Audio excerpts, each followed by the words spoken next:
Good morning, friends in faith. Come on in, pull up a chair. Tell me how you been. I would love to hear from each and every one of you.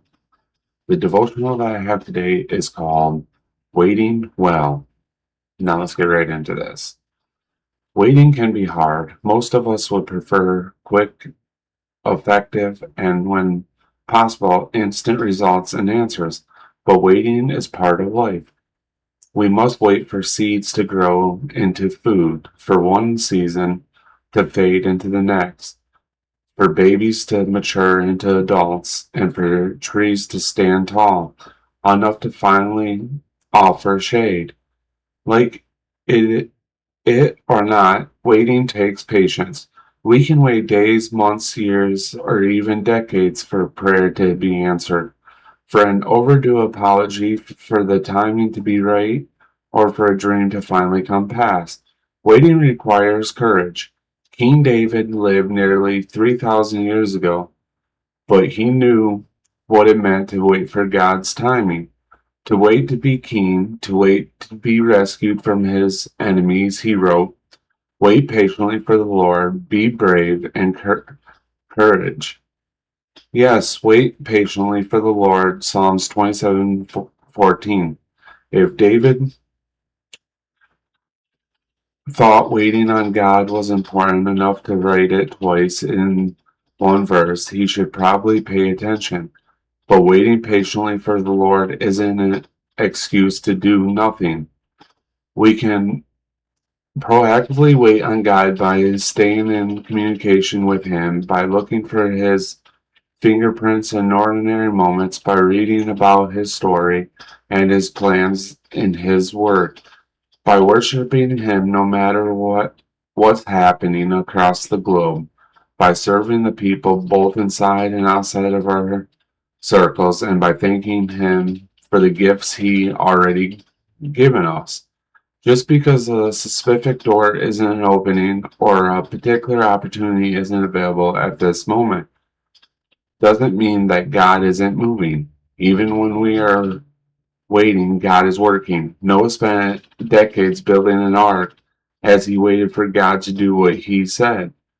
Ruth journeyed with her mother in law and worked in the grain fields while trusting in God's provision.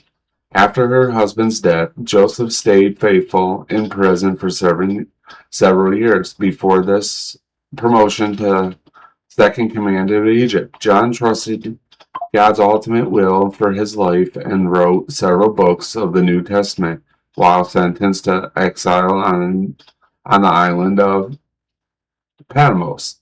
So no matter what you're facing today, you can ask God for patience and trust that He is in control of your future.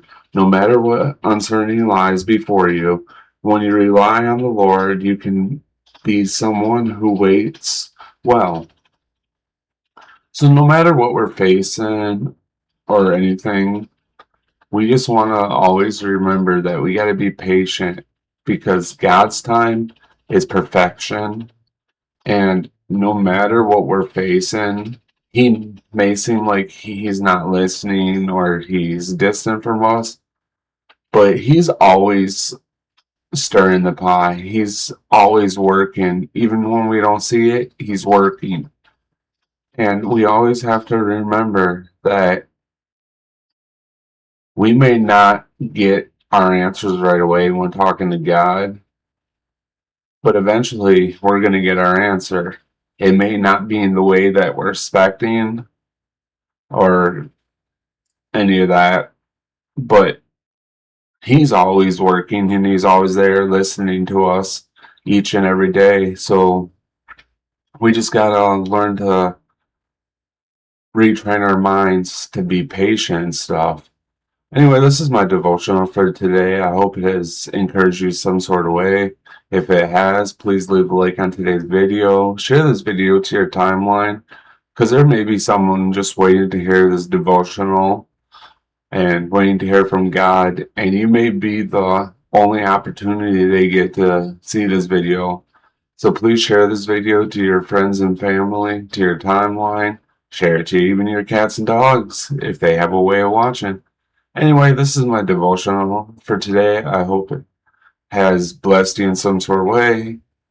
Thank you guys so much for tuning in. I love each and every one of you the way God loves you. Anyway, I'll catch you on the next one. God bless and have a good day.